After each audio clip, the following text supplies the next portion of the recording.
Well, good morning. My name is Charles Garza. I'm the CEO and founding partner of Harvest Singularity. We develop and operate industrial 100% controlled environment hydroponic greenhouses, and we're building our first two facilities at the F300 Ag Food Tech Park in Newberry, which was referenced earlier this morning.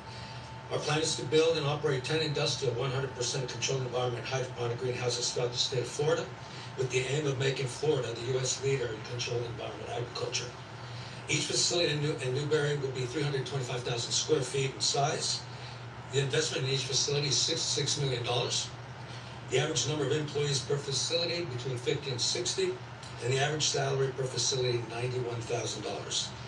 Each of our technology-driven greenhouses will utilize precision agriculture, AI, robotics, to produce nearly 4 tons of non-genetically modified and organic leafy greens every day. That's one farm. All without the use of pesticides, fungicides, and herbicides. Our production output requires 94% less land and 95% less water than in conventional ag. In fact, our facility will require 40,000 gallons a day to operate, but all of that water will be captured from the rain, requiring no water from the municipality, even though we connect just in case. Our cultivar focus in the first 10 farms will be leafy greens, tomatoes, and strawberries, and our total investment in Florida as a whole over the next 5 to 7 years is $660 million.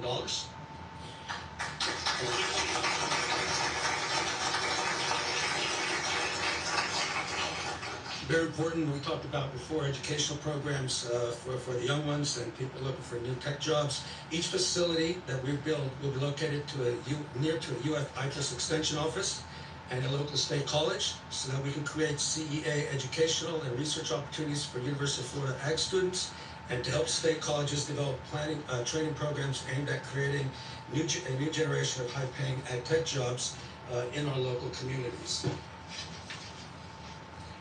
Now, regarding Newberry, we searched all over Florida for a very long time, and we found our home. We really like that it is a community rich in agriculture history and tradition. It was clear to us that the leadership of the city understood the importance of agriculture, very important today, food security, and the challenges faced by food producers nationwide.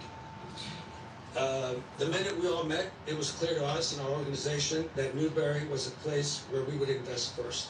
So thank you, gentlemen, for that opportunity.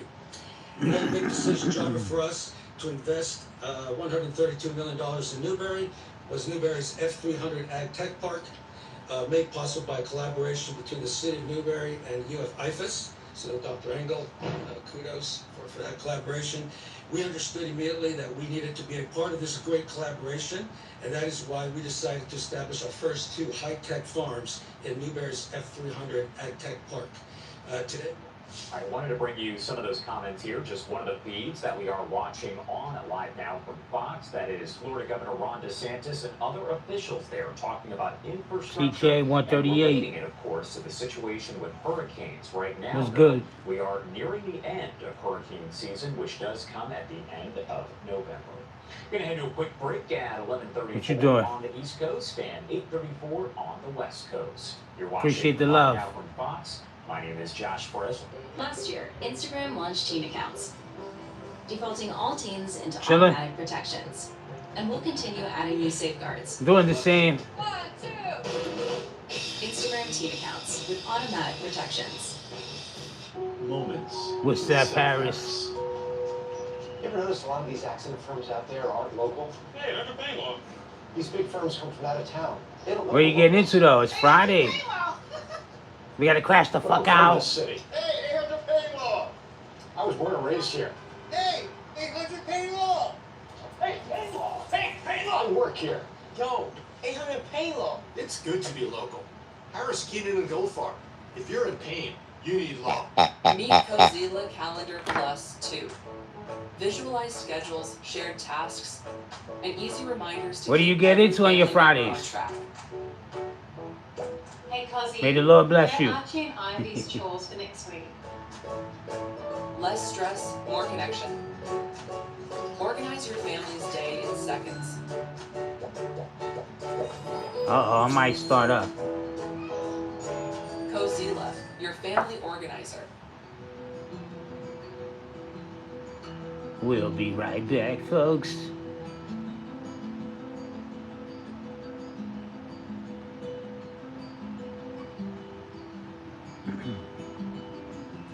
Well, I was... Damn, I'm knocking off my stuff. Jesus. I don't even know how that felt.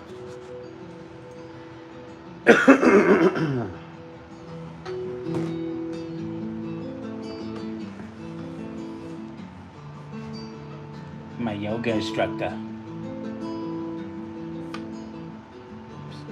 Inappropriate. She might be small, but she's physically fit. The yoga lady.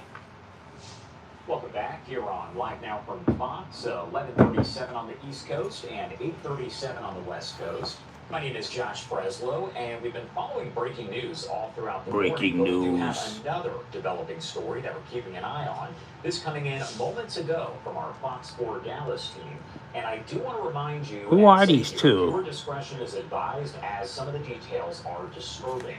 Now, we're hearing that 2 North Texas men have been indicted for an alleged scheme to sail to a foreign island, murder all the men there, and enslave the women and children. Again, this information hell is here wrong with comes these from two? court documents, as they say the men planned and trained for nearly a year. That's according to legal documents, in an attempt, they say, to fulfill their, quote, rape fantasies. Gavin Rivers Weissenberg, 21 years old, of Allen, seen there on the left-hand side of your screen, and Tanner Christopher Thomas, 20 years old, Tanner? indicted by a grand jury on counts of conspiracy to murder, maim, or kidnap in a foreign country and production of child pornography. The charges were given for the pair's extensive plans to travel to an island, which is part of the Republic of Haiti, to attempt a coup there. That's again according to the documents. Weisenberg and Thomas reportedly prepared from August 2024 to July 2025 to execute their plans, in which they allegedly intended to buy a boat, sail to that island, kill every man on the island, overtake it by force, and take the women and children as slaves. The island there does have a population, we're told, of about 87,000 people. From July 2024 to May 2025, the suspects apparently took classes to prepare for the coup. On August 5th of 2024, Weisenberg enrolled, we're told, at the North Texas Fire Academy in Rockwall. This was allegedly an effort to gain training and useful skills for their club. I mentioned it a few times, viewer discretion advised, and all of this information coming in from court documents that were obtained by Fox 4 Dallas. On January 7th of 2025, we're told Thomas enlisted in the U.S. Air Force, and the documents say that he intended to use his military training for the planned overthrow of the island. We're also told that February 8th, Weisenberg actually failed out of fire training. On February 20th, Weisenberg bought tickets to Thailand, at least partially, to enroll in a sailing course to prepare for getting to the island. The indictment says once he got to Thailand, he never enrolled due to the cost of that course. Then in March, Thomas managed to change his Air Force assignment from a base in Germany to one located over in Maryland. The indictment says this was both to stay in the U.S. to continue planning the coup in an attempt to recruit homeless people from the Washington, D.C. area to help. The suspects are accused of attempting to recruit others to help with the coup, both online and in person. I mean, they said that they were going to hire somebody, because I don't see how these two are going to engage in themselves. sexual activity on camera. That was back in August of last year. Weisenberg arrested on July 3rd on his charges, but what we don't know is the arrest date for Thomas. Fox 4 Dallas reaching out to the attorneys listed for Weisenberg, but they have yet to respond. No legal representation found for Thomas at this point. Weisenberg and Thomas both face up to life in federal prison if they are convicted of conspiracy to commit murder in a foreign country. Again, this is being investigated by several agencies, including the FBI, the U.S. Air Force Office of Special Investigations, and police departments. The case being prosecuted by the Assistant U.S. Attorney. We will keep you updated here as we do get additional information. I do want to pop this up on your screen. This is actually a post just coming in from Fox 26 Houston saying that 2 North Texas men have been indicted for an alleged scheme to sail to a foreign island, murder all the men, and enslave the women and children. Again, Fox 4 Dallas reporting here that that is an island of about 87,000 people. Right now, we do want to head to a quick What? 2-minute commercial break, but we will have a lot more coverage of these live events on the Hey guys, so whenever I need more space in my wardrobe, I sell everything I don't wear anymore on Vinted. It's an app for secondhand fashion. I can get some extra cash by giving my clothes a second life. Win-win. And best of all, there are no selling fees, so everything you make is yours. Selling on Vinted is easy. You just take a picture of the item you want to sell and upload it. And since you set the price, you've got a better chance to earn back what you want from it. So what are you waiting for? Download the Vinted app today. If you don't wear it, sell it. Next. Right this second, at some movie theater somewhere, Sure. popcorn and someone really wants a soda. But soda's like something you drink on the weekends, and today's only Tuesday. Soda, please. Take your time. Mom! What if there were a better soda? Kate, I brought the puppy. I can see them. That was actually pretty easy. They don't do nothing. That grabs the sugar. Pass me one. No, I can't. I'm just a voice. For day 2 of your period, your daily run, or that sneeze, you know the one. You need underwear that works for your body. You need Knix. Super comfy, super absorbent, and ready for every day. Knix undies work just as hard as you do, no matter the leak. Trusted by millions, not just because they're an easy choice, but because they work. Knix, for your leaks, for your life.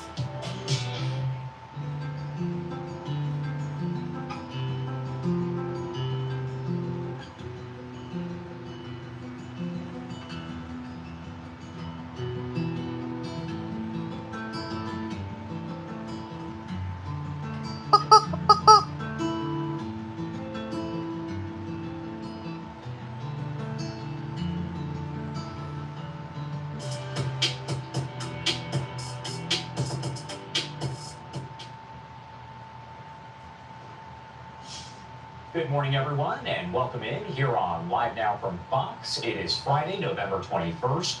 My name is Josh Breslow. I've been here with you for the past several hours as we take a look at all of your live events and top stories. Right now, I do want to take you out once again to this live look that we have over Portland as we continue to cover the latest on a shooting there in Portland, Oregon. Now, it appears this is not inside of a business, according to police. It is outside, but that 2 people have been shot. At this point, no other information has been released as far as a search for a suspect or suspects, or exactly, whether these 2 victims are in critical condition, if they are having minor injuries. Again, they were taken to a hospital, so we are working to gather all of those details here. But as you can see, a pretty large crime scene with several different agencies on the scene. If there is a news conference, anything of that nature, we will bring that to you here on Live Now from Fox. And I do want to stay in that general region for another here on Live Now. This photo that you're seeing and several others here on your screen are coming in from the U.S. Attorney's Office for the Western District of Washington. You can see guns, there's cash and drugs, all of that, as the U.S. Attorney's Office gave an update here to provide a little bit more information about this investigation. There was a big bust in Queens. All right, good afternoon, everybody. I'm U.S. Attorney Neil Floyd.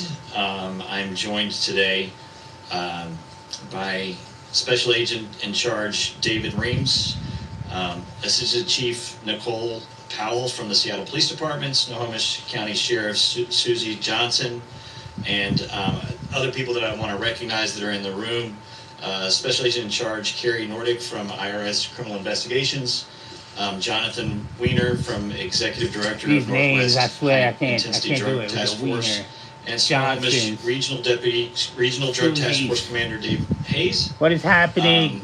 As many of you know, I began my work about a little over 20 years ago with the Department of Justice when I was Assistant United States Attorney. And I've been in this position now for about 6 weeks. And we're here today to highlight what is the culmination of months, and if you were to combine it, close to years, of quality work on behalf of all the people that you see in front of you, and in addition to the people in my office, the prosecutors that worked hard on these cases. I had the fortune of, on October the 28th, of being at the command center for the Drug Enforcement Agency to actually observe one of the execution of all the search warrants in these cases. We executed a dozen search warrants, and when you have the opportunity to see it, you learn lots of things. Obviously, I'm familiar with drug prosecutions. I have done that before, but it's a different thing when you're actually watching it. I watched as these arrests occurred. They were made safely. We took a lot of drugs off the streets, a lot of guns off the street, but it's still, you're cognizant of the fact that this is a dangerous operation. When you go out into the public and you execute warrants, you do everything that I witnessed that night. It takes a lot, and I'm very proud of the work that I got to watch in person, and also that I know that goes on every day here at the U.S. Attorney's Office and with all the law enforcement agencies that are here today. It also reminded me of one truth when you go through these type of investigations. What you start with is not necessarily what you get at the end.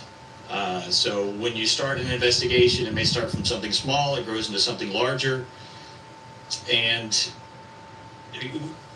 you end up with what you think is just going to be a regular drug case. Often it can turn into many things.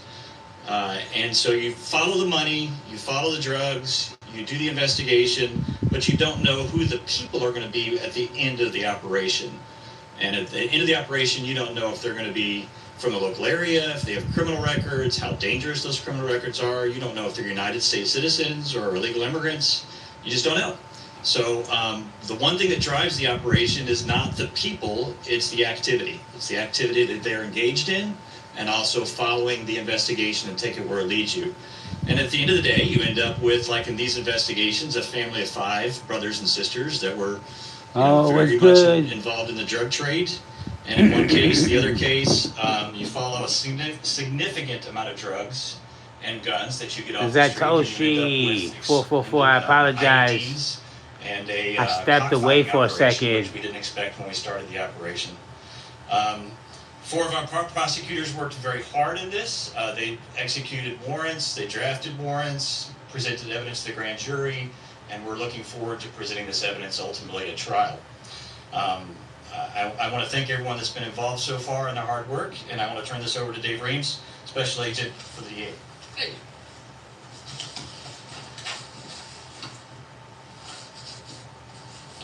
Good afternoon. I'm Dave Reams. I'm the Special Agent in charge of the Seattle Field Division of the Drug Enforcement Administration. So we cover Washington, Oregon, Alaska, and Idaho. I'm glad to appear today with our partners at the Seattle Police Department, the Snohomish County Sheriff's, the Internal Revenue Service, the Snohomish Regional Drug Task Force, and Zatoshi Drug Trafficking Area, 444, and the U.S. Attorney for the Western District of Washington. I think I missed you. As we highlight the fine work of our team, I stepped away. Operation 2 seconds. and Operation Good It's Times. always like that, isn't it? Both of these cases target transnational criminal organizations You're talking about outside the United transnationals, States not that transgenders. traffic poison to the greater Puget Sound region. Our team took enforcement action on October 28th in the first case, Correcaminos, which means roadrunner in Spanish. This investigation targeted a Sinaloa cartel-affiliated group led by Jose Navarro Hernandez from Marysville, Washington, and others, including Jose Sandoval Zuniga, a drug and weapons trafficker who lived in Sammamish, Washington. An awful lot of They, along with Jose's. other co-conspirators, had large quantities of fentanyl, cocaine, and methamphetamine at their disposal, as well as over 50 firearms. These men and their co-conspirators were a grave threat to the safety of our communities.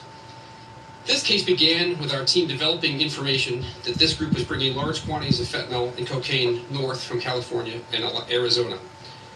Our agents and officers infiltrated this group and began purchasing What's going guns on, and drugs from everybody? members of this ring charged in the indictment. Further investigation led to the discovery of a large stash location. I apologize if I missed you as Zatoshi 444. The DEA group in Centralia, Washington, along with our partners there, served a search warrant in Lewis County, where we seized a very large quantity of guns and fentanyl, along with laboratory materials.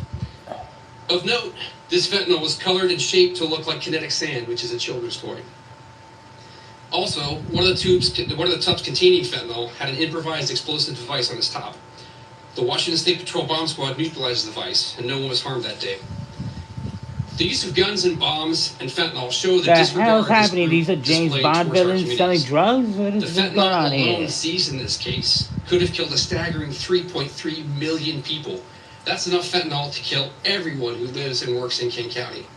I wonder how much This time group they're not going only to give them. disregarded the safety of the community, but they also endangered their own children.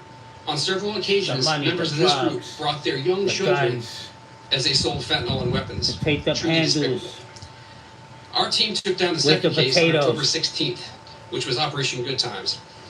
This case was a family affair, mostly involving Ecuadorian nationals from the Gautama Escandon family living in Renton, Washington. Uh-oh.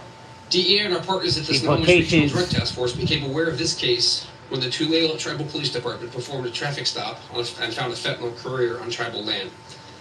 Follow-up investigation led to the discovery of the Gautama Escandon crime family, who were selling fentanyl throughout the Puget Sound region. Of the 8 arrests in this case, 5 were siblings. As with the previous case, traffickers in this instance stashed their fentanyl in homes where children were present, ignoring the extreme danger fentanyl overdoses pose even to their own families. Our team seized just under $250,000 from this group, which shamelessly profited from the misery of their neighbors in our communities. DEA and our partners standing here work tirelessly to keep our communities safe. Taken together, this team seized a large amount of money and guns and drugs and an explosive device from 2 distinct transnational criminal organizations plaguing our region. We stopped over 3.5 million potentially lethal doses of fentanyl from hitting the streets in our hometown, saving countless lives. I'm proud of the work this team has done, and I'll thank you for coming. I'd like to introduce Assistant Chief Powell from the Seattle Police Department. Good afternoon. I am Seattle Police Assistant Chief Nicole Powell. I am the Chief of the Investigations Bureau.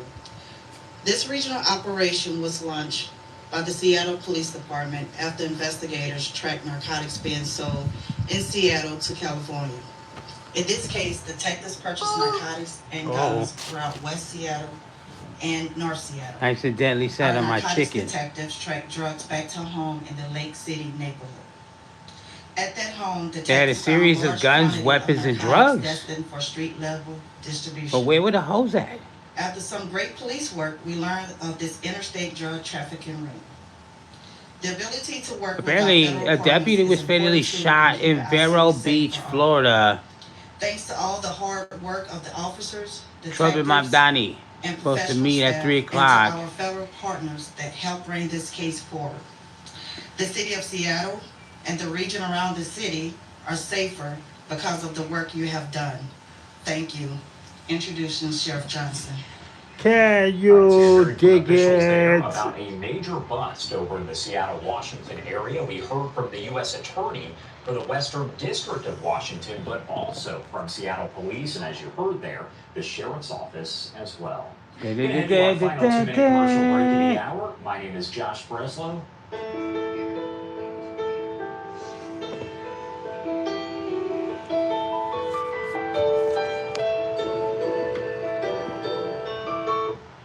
I don't want this song to get in the way of my stream over here. And it tends to do that. But I guess I'm going to get ready to end the show and come back with another one anyway. Why not? I think we got enough amazing news coverage. Till the next time, people, just do me what